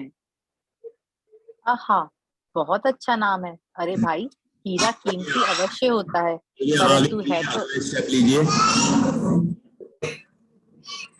तो आप लोगों ने सबने ध्यान से सुना? ठीक है, अब आप मुझे बताइए कि हमने पूर्व ग्रह कार्य में भी यहाँ पे आपको पढ़ के आने के लिए बोला था ये पाठ, है ना? और अभी हमने पढ़ा है, तो इनमें से आपको क्या क्या समझ में आया? कोई बता सकता है क्या समझ में आया? निधि जी आपको क्या समझ में आया? दीदी मुझे समझ में आया कि कुछ चीजें हैं जो जीव होती हैं और कुछ चीजें हैं जो अजीब होती हैं। ठीक है, वेरी गुड। कुछ चीजें जीव होती है और कुछ चीजें अजीब होती है, पर हम कैसे पहचानेंगे कि कौन सी चीज जीव है और कौन सी चीज अजीब है? हाँ, तो किंजल जी आप बताइए, हम कैसे पहचानेंगे कौन सी जीव है और कौन सी अजीब है? जो जानता है, जिसमें ज्ञान है, वो जीव है, और जो जानता नहीं, जिसमें ज्ञान नहीं, वो अजीव है। Very good. तो जो जानता है वो उसे जीव कहते हैं। अच्छा, मैं आपको कुछ क्वेश्चंस पूछूंगी, आप मुझे बताना कि वो जीव है या अजीब है, ठीक है? ओके, तो जैसे कि चींटी, चींटी जीव है कि अजीब है? तनु जी बताइए। जीव है। अच्छा, आपने कैसे पहचाना कि चींटी जीव है? वो चलती फिरती दिखती है हमें। ओके, तो ये तो हुआ कि चलती फिरती दिखती है। अब मेरा दूसरा क्वेश्चन है कि कार भी चलती है, तो कार जीव है कि अजीब है पल्लवी जी? दीदी अजीब है। कार अजीब है, पर अगर हम ये माने कि जो चलता फिरता है वो जीव है, तो फिर कार तो जीव होगी ना तनु जी? तो फिर हम कार को जीव मानेंगे कि अजीब? अजीब। अजीब मानेंगे। तो हमारा सही लक्षण क्या होगा जीव अजीव को पहचानने का? जिसमें ज्ञान होता है। तो चींटी चलती है इसलिए जीव है ऐसा नहीं है, चींटी में ज्ञान होता है इसलिए वह जीव है। अब हमें कैसे पता चलेगा कि चींटी में ज्ञान होता है? आपने देखा होगा चींटियां लाइन बना के जाती हैं, अगर आप उनके आगे उंगली रख दोगे तो वो क्या करती हैं? वो अपना रास्ता बदल लेती हैं। या फिर अगर आपने फूंक मार दी तो चींटियां क्या करेंगी? एकदम तेजी से भागने लगेंगी।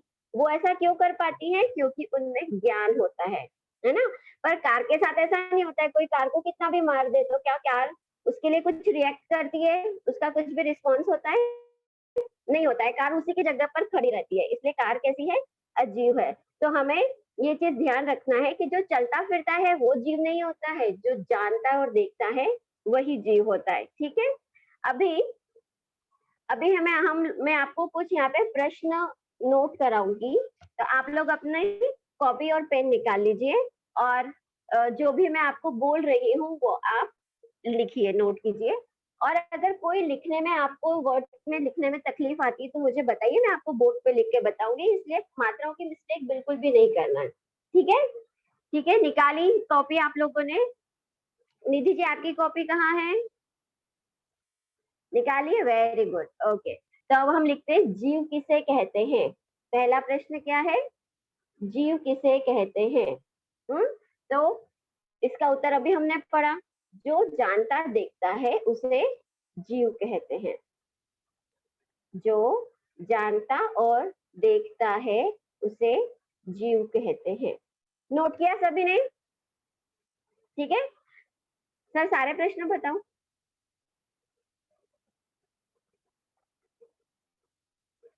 अब दूसरा प्रश्न आएगा, अजीव किसे कहते हैं? तो आप नोट कीजिए, अजीव किसे कहते हैं? जिसमें ज्ञान नहीं होता है या जो जानता नहीं है उसे अजीव कहते हैं। तो इसे हम कैसे लिखेंगे? जो जान नहीं सकता उसे अजीव कहते हैं। ठीक है, जो जान नहीं सकता उसे अजीव कहते हैं। ठीक है, अब मैं आपको कुछ लिस्ट देती हूँ और आपको बताना है और नोट भी करना है। ठीक है, जैसे अभी हमने 2 एग्जांपल लिए, चींटी और कार का। अब वैसे तो हमारे सामने बहुत सारी चीजें होती हैं, ठीक है, तब आप लिखो छिपकली। छिपकली जीव है कि अजीव?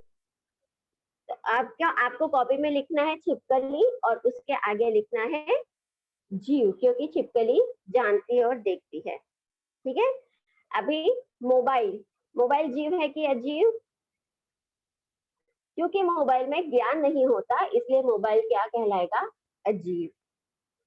ठीक है, ठीक है, अब आप लोग सभी अपनी कॉपियों को बंद कर दीजिए और जो हमने डेफिनेशन आज पढ़ी है हम उनको थोड़ा रिवाइज करते हैं। ठीक है, कोई भी कॉपी में नहीं देखेगा, जो भी मैं क्वेश्चंस पूछूंगी उनके सिंपल इजी जवाब देना। ऑलराइट, तो सबसे पहले हम बताइए आप मुझे कि जो जानता देखता है वह जीव है या अजीव? निधि जी आप बताइए। जीव है। Very good, okay. और जो जानता देखता है वह जीव है कि नहीं, किंजल जी? वापस पूछिए प्रश्न। आपका ध्यान कहाँ था? सुनाई नहीं दिया, नेटवर्क नहीं था ठीक से। अच्छा, ओके। जो जानता देखता है वह जीव है कि नहीं? जीव है। Very good, okay. फिर नेक्स्ट प्रश्न है तनु जी आपके लिए कि जो जानता देखता है उसे क्या कहते हैं? जीव। ओके, और पल्लवी जी अब आप बताइए कि जीव किसे कहते हैं? ये जो जानता देखता है उसे जीव कहते हैं। वेरी गुड, तो अब आपको ये सब याद हो गया जीव किसे कहते हैं। इसी तरीके से हम अजीव के लिए करेंगे कि जो जानता देखता नहीं है या जो जान नहीं सकता है वह जीव है कि वह अजीव है कि नहीं, निधि जी? वो अजीब है। Very good. नेक्स्ट स्टेप पे आइए।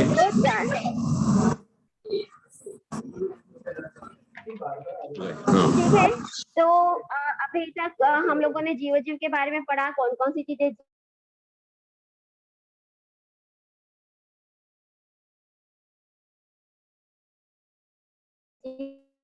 जीव होती है, कौन कौन सी चीजें अजीब होते रहते हैं, या कोई और भी जीव रहते हैं हमारे साथ, निधि जी? और भी जीव रहते हैं हमारे साथ।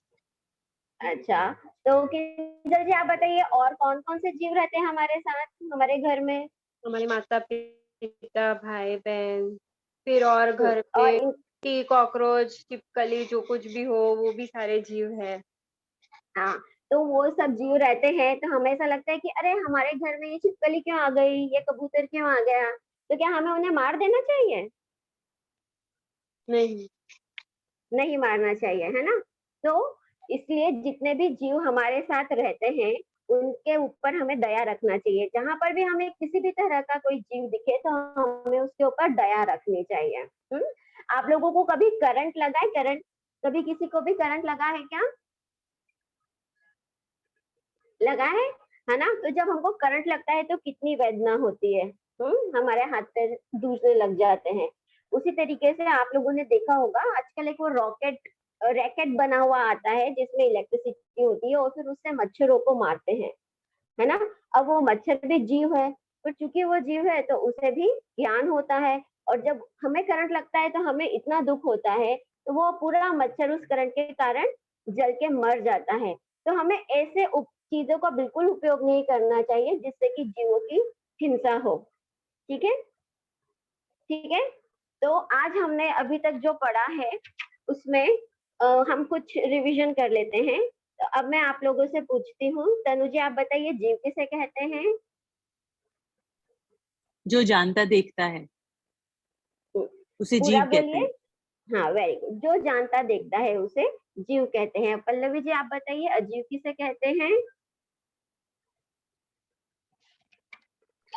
जो जानता देखता नहीं है उसे अजीब कहते हैं। ये आप कौन सा सोपान कर रहे हैं? मूल्यांकन। कौन सा मूल्यांकन? जो 7th नंबर पे है ना हमारा सोपान, उसमें। 7th पर आपने बोधिगम्य प्रश्नोत्तर कराए, वस्तुनिष्ठ कराए, फिर और जो लास्ट में वो मूल्यांकन है, समापन मूल्यांकन। सारांश कथन के बाद जो लिखा है वो।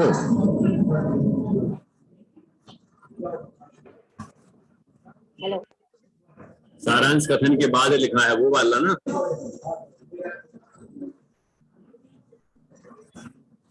कौन सा वाला? हाँ, जो 7th में पॉइंट पे हमें मूल्यांकन करना है, वो आपको बताया ना कि वो नहीं करना है, सारांश कथन के पहले वाला नहीं करना, मूल्यांकन, समापन मूल्यांकन, वो नहीं करना है ना, वो पहली अनुमति में नहीं करना। किसी वो नहीं करना। अच्छा। वो आपको परिभाषाओं के लिए लिखा है, आपको बता दिया था, आप क्रॉस कर लें उसको। मतलब वो समापन मूल्यांकन क्या है वो समझाया है, पूर्व पाठ मूल्यांकन क्या है ये समझाया है।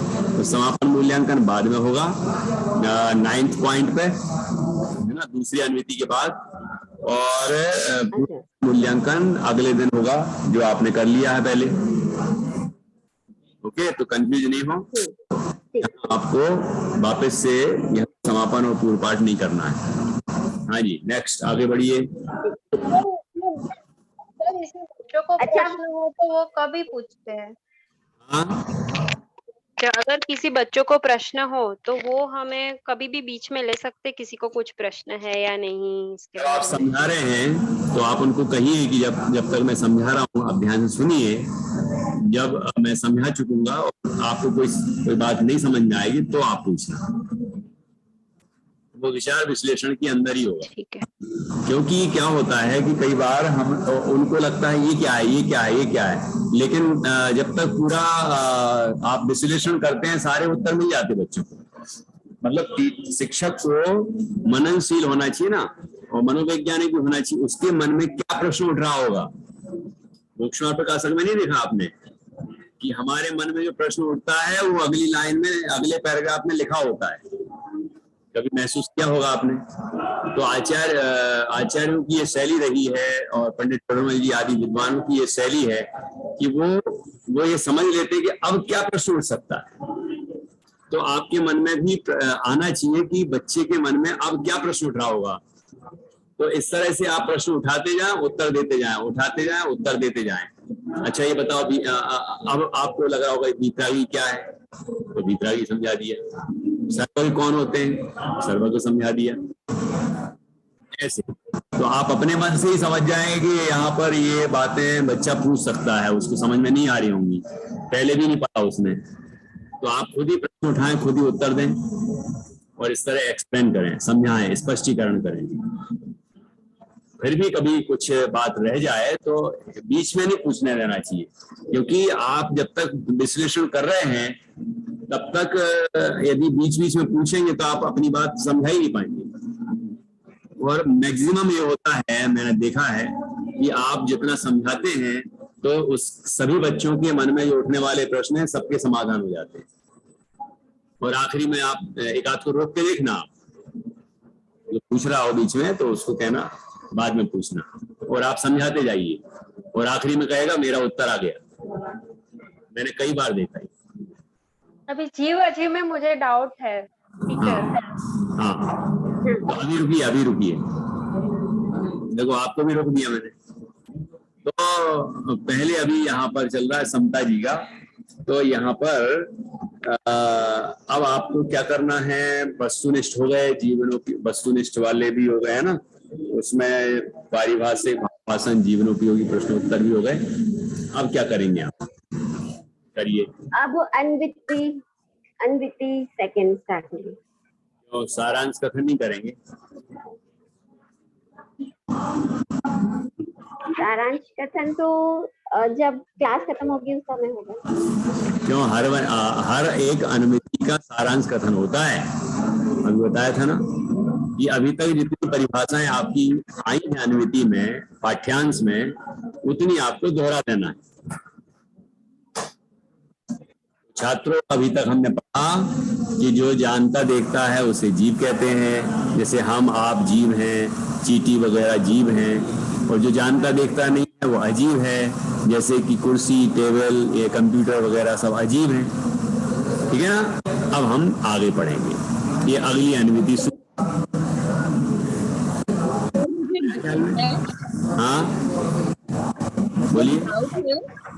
अनुमिति खत्म हो जाने के बाद जब नेक्स्ट अनुमिति स्टार्ट करेंगे तो उसका उद्देश्य नहीं। उद्देश्य कथन तो पूरे पाठ का होता है। ठीक है ना? तो उद्देश्य कथन तो बोर्ड कार्य भी पूरे दिन के हिसाब से होता है। वो हो गया। ठीक है ना? अब आपको सिर्फ अगली अनुमिति शुरू करने के लिए आपको सीधा, और पूर्व पाठ भी नहीं होगा इसमें, क्योंकि अब भी वो तो उसके बारे में तो अपन ने तैयारी करा ही ली है ना? पूर्व पाठ तो पिछले दिन का जो पाठ हमने गृह कार्य दिया था उसका पूछना है। अभी जो आपने पढ़ा दिया उसका सारांश कथन होने के बाद फिर आप फिर से नई अनुमिति शुरू करेंगे। तो अब आप उसके निर्देश देना शुरू करेंगे कि तो छात्रों अब हम आगे पढ़ेंगे। मैं यहाँ से पढ़ रहा हूँ, आप ध्यान से सुनिए, और जैसा मैं पढ़ रहा हूँ वैसा मैं किसी से ही पढ़वा सकता हूँ। और अगली अनुमिति पढ़ना शुरू कर दीजिए आप। और जितनी अनुमिति बनाई है उतनी पूरी पढ़ के फिर आप वही स्टेप, अनुकरण वाचन, उसके निर्देश वगैरह, फिर वही विचार विश्लेषण, मतलब व्याख्या के अंदर, है ना? उसमें से मुख्य बिंदु निकलवाइए। जो नहीं निकाल पाए संवाद कीजिए और निकलवाइए। फिर स्पष्टीकरण करिए। फिर जीवनोपयोगी भावभाषण परक और जीवनोपयोगी विचार विश्लेषण कीजिए। और उसके बाद फिर आप क्या करेंगे? बोधगम्य में प्रश्नोत्तर लिखाएंगे। फिर वस्तुनिष्ठ पद्धति से तैयार कराएंगे उन प्रश्न उत्तरों को, परिभाषाओं को, और फिर सारांश कथन करेंगे। इतनी प्रक्रिया फिर से चलेगी। और सारांश कथन के बाद अब दिन पूरा हो रहा है, पीरियड आपका पूरा हो गया है, होने वाला है, तो आप अब समापन मूल्यांकन करेंगे। और समापन मूल्यांकन में तीसरा सोपान लगेगा, चौथा नहीं लगेगा, तीसरा। और चारों नहीं लगेंगे, तीसरे से शुरू करेंगे।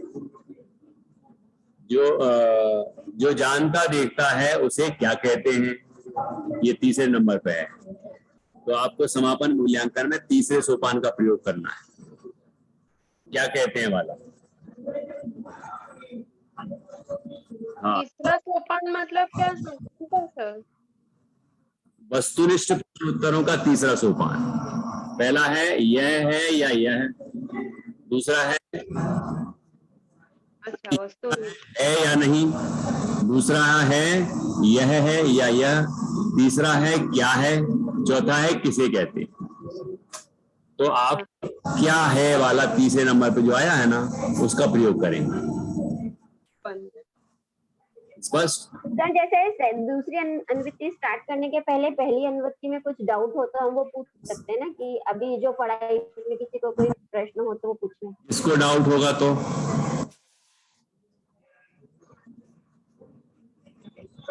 किसको डाउट होगा? क्या सर, आवाज नहीं। हाँ,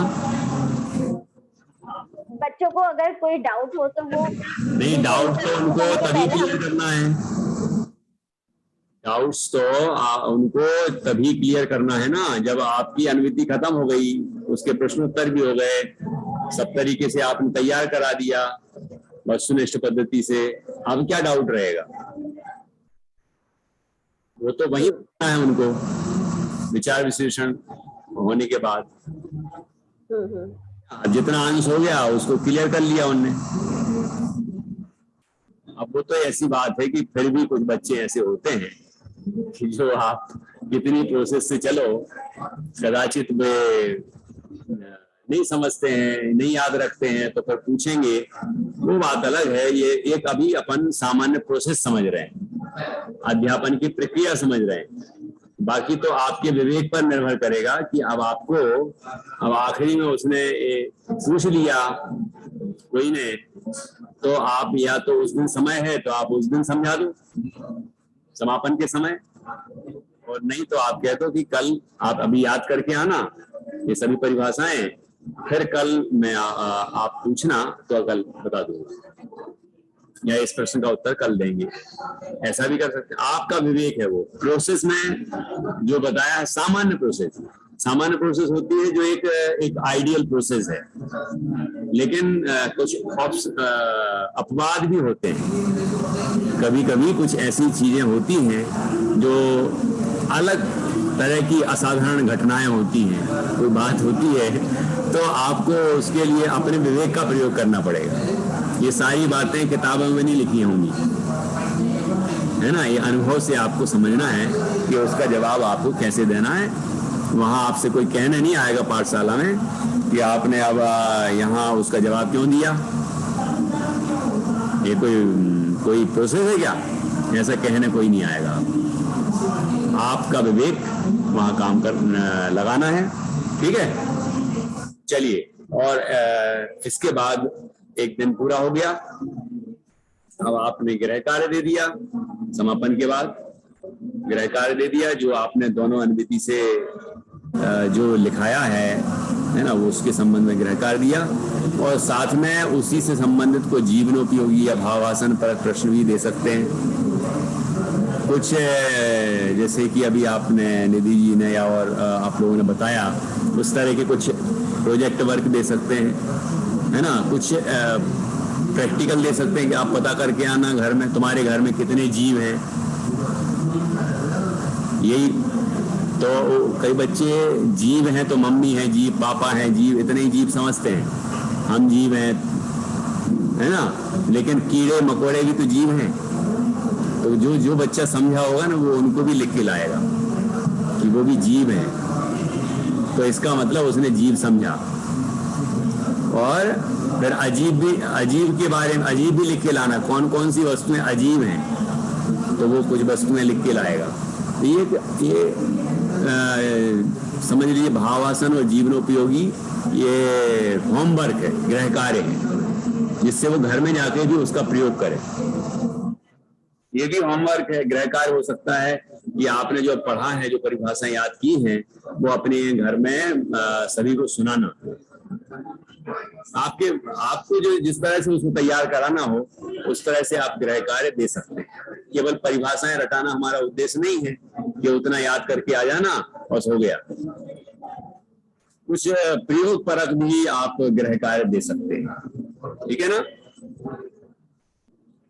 और गृह कार्य हो गया, अब दूसरा दिन शुरू होगा, तो दूसरे दिन की प्रोसेस भी ऐसी रहेगी, ठीक है। चलिए, अब समता जी ने पढ़ाया, उसमें क्या उनसे कोई गलती हुई है?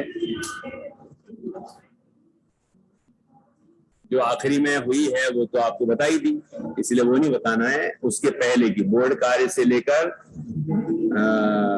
वस्तुनिष्ठ तक कोई बात हुई हो तो आपको बताना है, जैसे कि निधि जी बताना चाह रही, बोलिए। समता जी, जब आप आदर्श वाचन कर रहे थे तो वॉइस मॉड्यूलेशन मिसिंग था, 2 लोगों की आवाजें एक जैसी आई, जो मुझे बहुत जल्दी नोटिस हुआ। और ये आप कितने एज के बच्चों की क्लास ले रहे हो, ये स्पेसिफिकेशन बहुत जरूरी है। हाँ, तो ये मेंशन करना है। नहीं, ऐसा बताना जरूरी नहीं है। किंजल जी ने पढ़ाया तो ये समझ लो कि इस स्टाइल में तो 5वीं के नीचे के बच्चों को पढ़ाया जाता है। जो प्राइमरी टीचर्स होते हैं वो इस तरह बड़ी सॉफ्ट वाइज में और बड़े लाड़ करके इस तरह से पढ़ाते हैं, है ना। तो ये तो अपन को समझ वो किस एज के हैं, यहाँ नहीं बताना कि हम इस एज के बच्चों को पढ़ा रहे हैं। आप तो अपने दिमाग में रखोगे किस एज के बच्चों को कैसे पढ़ाना है, अभी तो आप अपनी स्टाइल में पढ़ाओ, ठीक है ना। ठीक है सर। बाकी ये ध्यान तो रखना पड़ता है कि किस एज के बच्चों को पढ़ा रहे हैं। चलिए, ओके। और ठीक है। किसी ने नोट किया क्या समता जी इसकी क्या गलती है? हाँ, जीवनोपयोगी विचार विश्लेषण तभी नहीं हुआ था, विचार विश्लेषण में बाद में आया था, जीवनोपयोगी प्रश्नोत्तर में। प्रश्नोत्तर में आया था और विचार विश्लेषण में नहीं आया। ठीक है,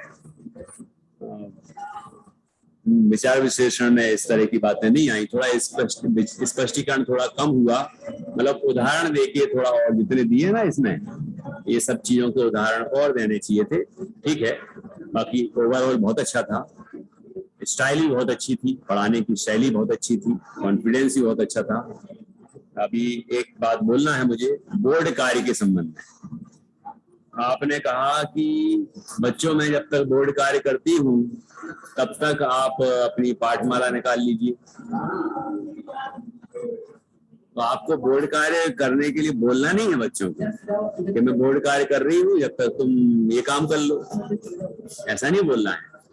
ये तो हमें करना है, उनको कहना है कि बच्चों अपनी बाल बोध पाठमाला भाग 1 निकाल लीजिए, जितने में वे निकालेंगे उतने में आप लिख लेंगे, मतलब बच्चे व्यस्त रहेंगे पूरा। ये अपनी टेक्निक है, अपनी स्टाइल है ना। अब उसके बाद आप या आप ये कह सकते हैं कि बच्चों कल जो मैंने आपसे याद करने के लिए कहा था वो मैं अभी पूछ रही हूँ। अब बस दीदी ने कह दिया कि वो पूछ रही हूँ, और अब तो आप बोर्ड कार्य वो कहेंगे ज्यादा से ज्यादा करो बोर्ड कार्य, जितनी देर लगा सको उतनी देर लगाओ, क्योंकि वो फटाफट रिवाइज करना शुरू करेंगे। ऐसा होता है कि नहीं? तो वो जल्दी से किताब भी निकालेंगे और वो पाठ भी देखना शुरू कर देंगे, है ना, और तब तक आप बोर्ड कार्य आराम से कर लेंगे। तो ऐसे करना। उसके बाद आप कॉपी किताब किसी ने खोल ली हो तो बंद करा देना और प्रश्न करना, पूर्व पाठ मूल्यांकन। अब ये बोर्ड कार्य के बारे में हो गया, तो बोलना नहीं है आपको इस तरह, ठीक है। चलिए, एक बात हो गई। अब दूसरी बात है, किसी ने ध्यान दिया हो, समता जी ने जब प्रश्न किया तो प्रश्न सीधा नाम लेके किया कि निधि जी आप बताइए कि ये क्या है, मतलब प्रश्न किए व्यक्तिगत, उत्तर भी हुए व्यक्तिगत, जबकि प्रश्न करने थे सामूहिक, जिससे सब बच्चे ध्यान देंगे। प्रश्न जब आप सामूहिक करेंगे तो सारे बच्चों का ध्यान रहेगा, और यदि आपने एक बच्चे को खड़ा कर दिया और कहा कि बताओ ये क्या है, तो बाकी बच्चे क्यों ध्यान देंगे प्रश्न पर? तो प्रश्न सामूहिक होगा, और फिर आप उतने बच्चों में से जिससे भी पूछना है उससे आप पूछेंगे, तो व्यक्तिगत हो गया उत्तर। आया ख्याल में? तो समता जी ये सुधार की आवश्यकता है ना। तीसरा स्टेप है वस्तुनिष्ठ के 4 सोपानों का क्रम भंग किया आपने। कौन बताएगा क्या भंग किया, क्या सोपानों में लगाने में गलती की? बोलिए पल्लवी जी।